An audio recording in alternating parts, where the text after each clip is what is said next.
Hello friends, Y academy में आप सभी का स्वागत है।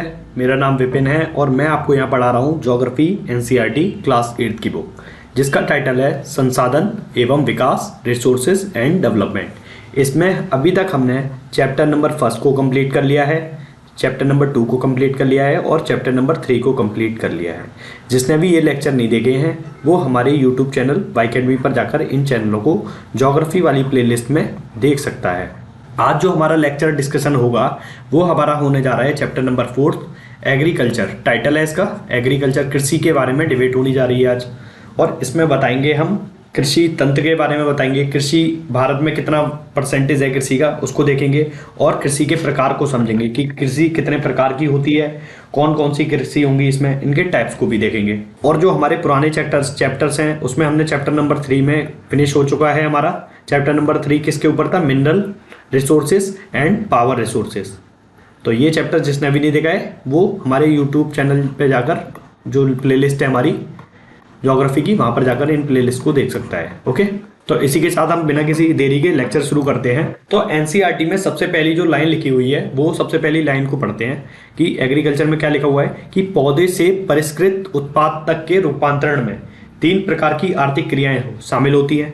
अब इससे क्या संबंधित है? जैसे हम क्या कह रहे हैं, हमने गेहूं लगाया, ठीक है, अब गेहूं का जो प्रोडक्शन कर रहे हैं उसके फिर निष्कर्षण कर रहे हैं, उसका एक्सट्रैक्ट कर रहे हैं, उसे काट कर हम क्या बना रहे हैं, प्रोसेसिंग के द्वारा उसको ब्रेड बना रहे हैं। और वो क्या हो रहा है, ब्रेड बनाकर उसे क्या कर रहे हैं, लोग, आम आदमी जो लोग हैं उनको खाने के लिए पहुंच रहा है। तो उस प्रक्रियाओं को बता रहे हैं, इनमें कौन कौन सी जो प्रक्रियाएं लग रही हैं। तो इसमें कौन कौन सी प्रक्रियाएं, प्राथमिक सेक्टर का कार्य होता है और द्वितीयक सेक्टर का कार्य है, तृतीयक सेक्टर का कार्य है। तो इसमें हम आपको बताएंगे कि जो प्राइमरी, सेकेंडरी और टर्सरी सेक्टर होते क्या हैं। तो ये जो प्राथमिक, द्वितीयक, तृतीयक क्रियाएं हैं इनको समझते हैं कि होती क्या है। अब सबसे पहले प्राथमिक क्रिया के बारे में हम समझते हैं कि इस क्षेत्र को प्राथमिक उत्पादन भी कहा जाता है। इसको अगर हम देखें कि ये क्या है, प्राकृतिक संसाधनों के उत्पादन और निष्कर्षण क्या हो रहा है, प्रोडक्शन हो रहा है और उसका एक्सट्रैक्शन हो रहा है। तो जैसे इसमें सबसे अच्छे उदाहरण कौन से हैं, कृषि है, फिशिंग है, और इनका हम क्या कर रहे हैं, कलेक्शन कर रहे हैं।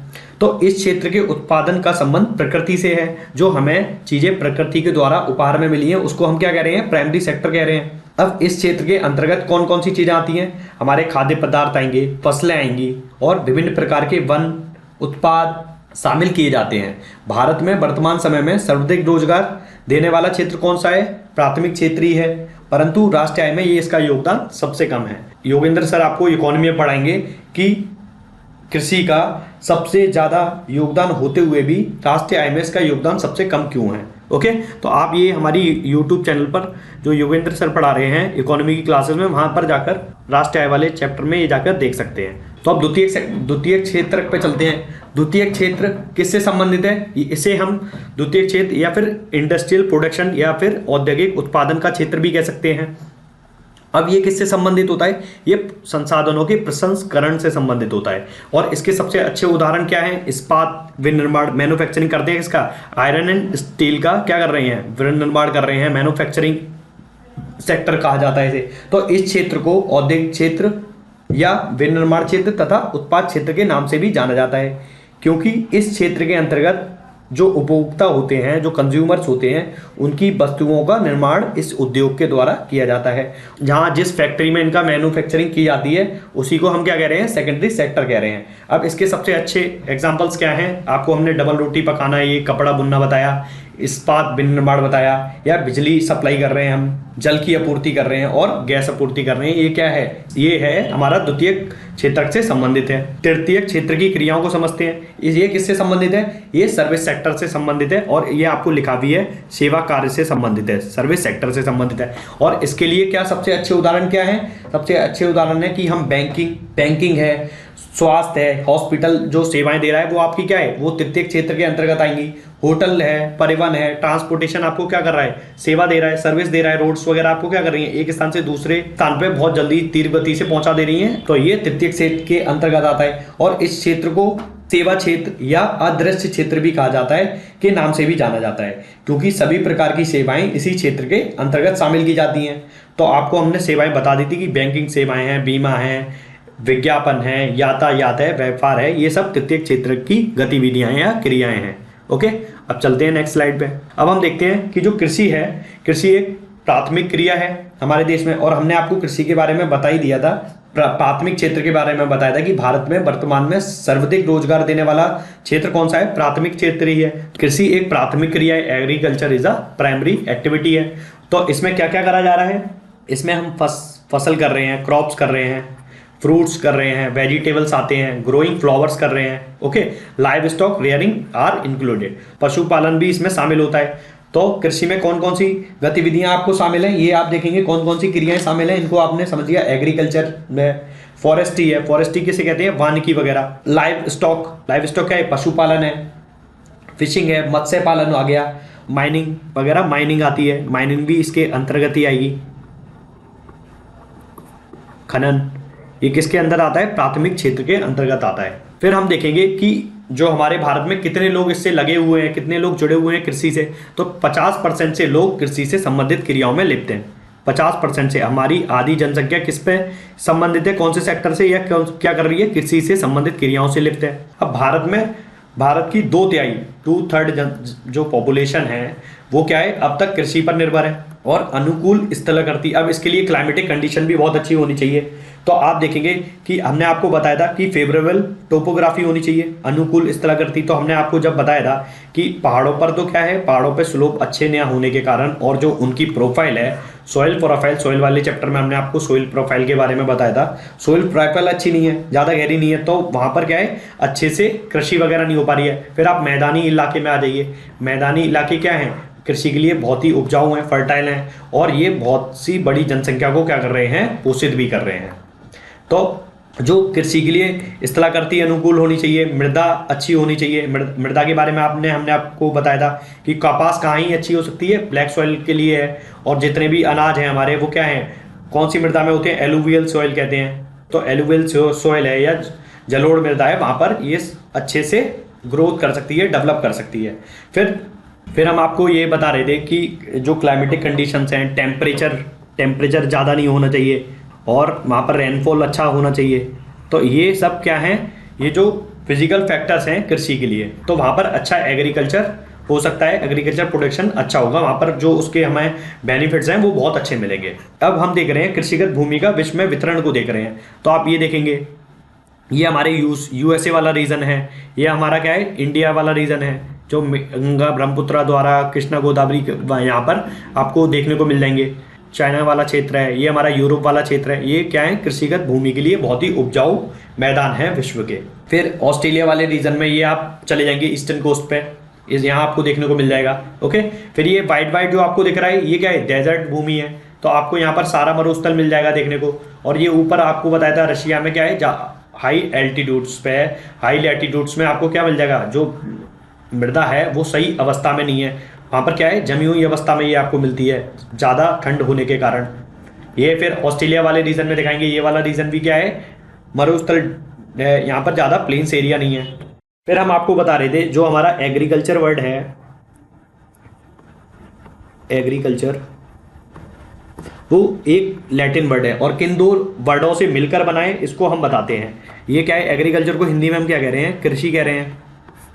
तो इसको देखेंगे पहले, एग्री और ये क्या है, कल्चर। अब एग्री मीन्स क्या होता है, इसका अर्थ देखते हैं। ये होता है मृदा, कल्चर का मीन्स होता है जुताई। तो एग्रीकल्चर क्या है, एग्रीकल्चर इस शब्द की जो उत्पत्ति हुई है वो लैटिन शब्दों से हुई है। और कौन कौन से ये लैटिन शब्द हैं, ये हमारे हैं एग्री और कल्चर। एग्री का मीन्स होता है मृदा और कल्चर का मीन्स होता है जुताई। तो मृदा जुताई का मतलब क्या है, मृदा की हम जुताई कर रहे हैं, उसको उसका अर्थ क्या आ रहा है, कृषि, एग्रीकल्चर से संबंधित है। आप इसमें देखिए ये क्या है, ये भी काफ़ी कल्चर्स हैं हमारे। जुताई कल्चर का मीन्स आपको बता दिया था। तो इसमें क्या है, सेरीकल्चर आता है, ये सेरीकल्चर है। ये क्या है हमारा, एग्रीकल्चर है, सेरीकल्चर है, हॉर्टिकल्चर है, विटीकल्चर है और ये पिसीकल्चर है। तो इनके बारे में हम आपको बताते हैं। अब पिसीकल्चर किससे संबंधित है, ये क्या है, ब्रीडिंग ऑफ फिशिंग से संबंधित है, मत्स्य पालन से संबंधित है।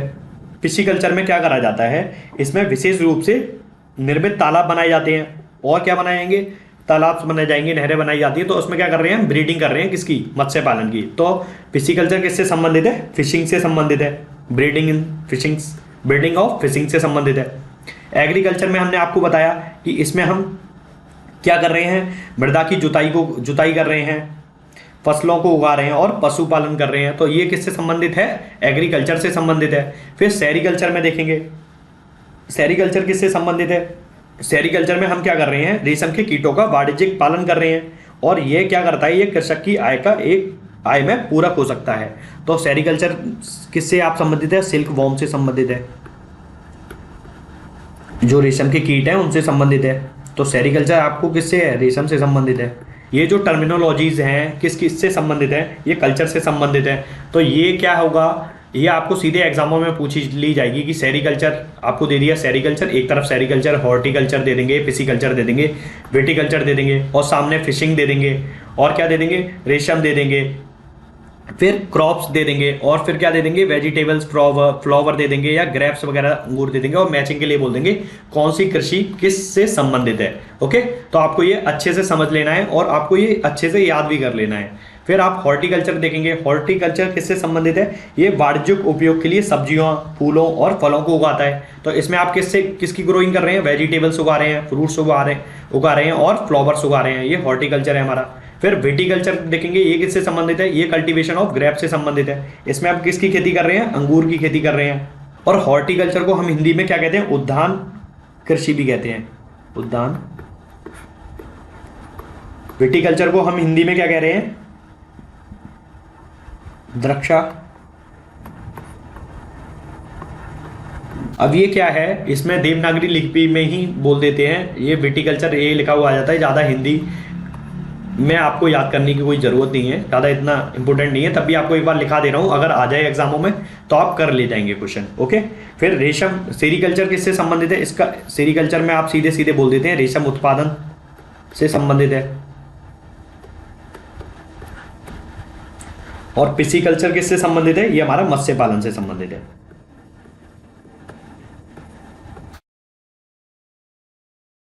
अब हम कृषि तंत्र के बारे में देखते हैं कि कृषि तंत्र में कौन कौन से जो मैकेनिज्म हैं, वो ये जो इनपुट्स हैं जो यूज करे जाते हैं। तो ह्यूमंस रिसोर्सेज के बारे में देखेंगे कि ह्यूमंस मैकेनिज्म क्या है और फिजिकल मैकेनिज्म को भी देखेंगे।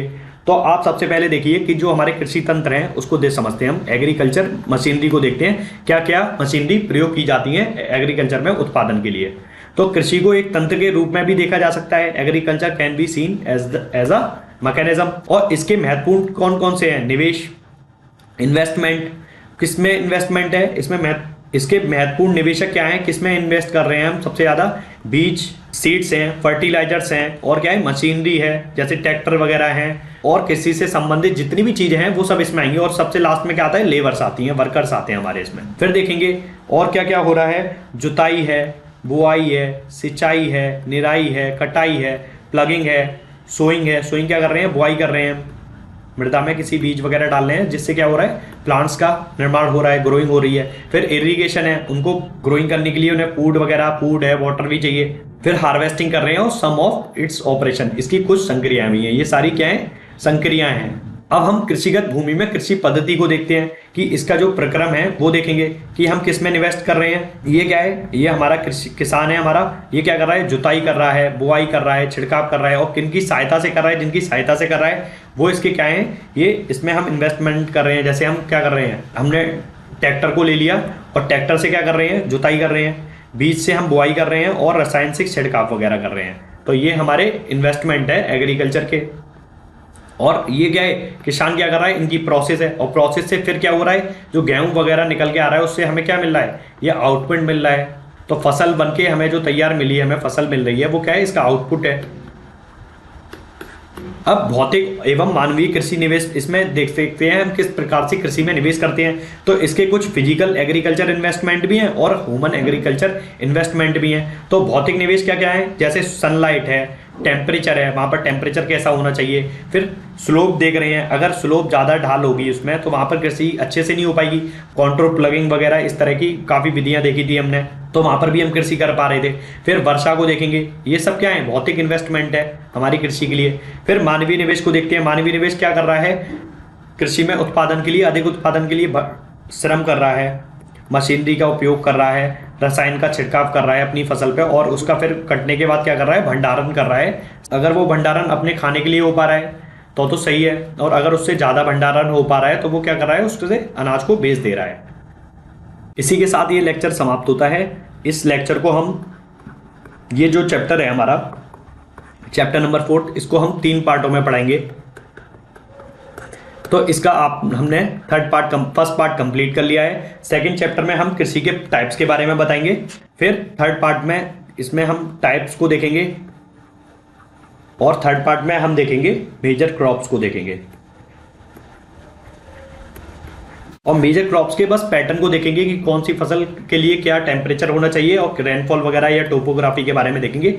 अभी हम क्लास की जो एनसीईआरटी है इसमें कृषि के सामान्य चीज़ों को समझ रहे हैं और शब्दावलियों से परिचित हो रहे हैं। और मेजर जो पार्ट थर्ड है उसमें कृषि के विकास को भी देखेंगे कि कृषि का विकास कैसे हो रहा है, भारत में किस तरह की कृषि व्यवस्था है, और संयुक्त राज्य अमेरिका में यूएसए की किस स्टडी को भी देखेंगे। वहाँ के फार्म का विस्तार देखेंगे, कितना बड़े बड़े फार्म होते हैं और कैसे कमर्शलाइजेशन हो रहा है एग्रीकल्चर का। ओके, तो ये चैप्टर यहीं पर समाप्त होता है। वीडियो को ज़्यादा से ज़्यादा लोगों में शेयर करें, लाइक करें और कमेंट जरूर करें। तो इसी के साथ हम चलते हैं।